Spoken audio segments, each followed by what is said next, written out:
For today's vlog, mag-layout tayo guys ng ating electrical. Kasama natin si Roger, ang partner natin. Mag-layout tayo, gamit tayo guys ng Anko Box, plastic molding.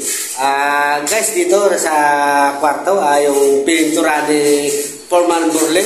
Tayo guys, maglalagay ng electrical. Mag-layout muna tayo guys ng para sa electrical. Yun guys, ang gamit natin na yan. Kay Roger, gagamit tayo ng Anko Box, plastic molding. Ayan guys, yung plastic molding natin.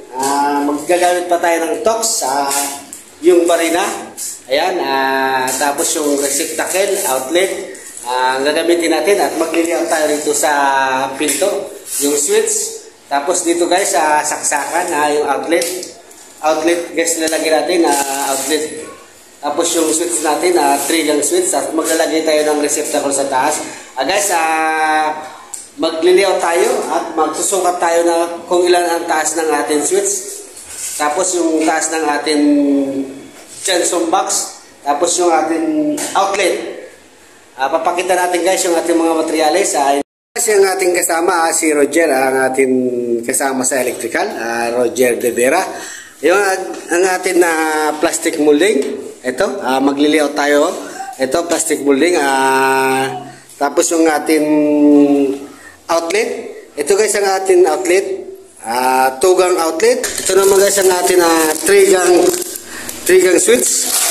2 gang switch. Ayan guys, 2 gang switch natin.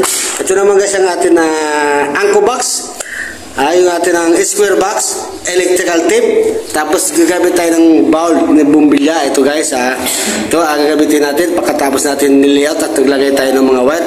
Ito ang ilalagay natin doon sa receptacle. Ito naman guys ang ating gagamitin, barina. Ayan guys, maglalagay tayo dyan sa taas, maglilayout tayo dyan ng mga electrical, yung mga switch, pati yung ating outlet. Ito naman guys ang ating wood screw and torque screw. Guys, tara, umpisa natin na guys yung ating layout ngayon sa electrical guys. Ayan guys, magbabari na tayo. Ayan, ito ang gamit natin level bar. Tapos may metro na guys. Sinukat natin yan guys. Ayan, bubutasin natin. Ayan, ang ating pambutas. Maglalagay tayo dyan to.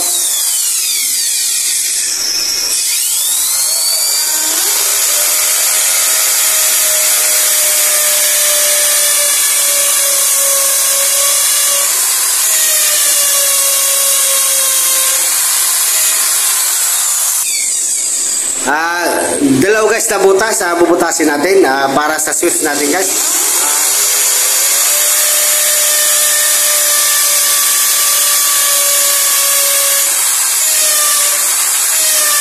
Ayan guys, magsasalpak tayo dyan ng yan guys ang tox natin.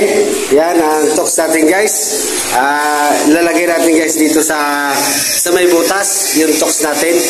Ang gagamit tayo ng Anko Box, ipapasok natin dyan ang tox guys.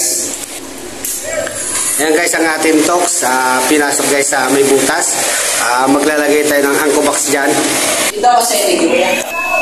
Ay guys, maglilayout tayo. Ayan, outlet, susukat natin 40 ang taas ng magtatalis pa yan guys, sakto yan sa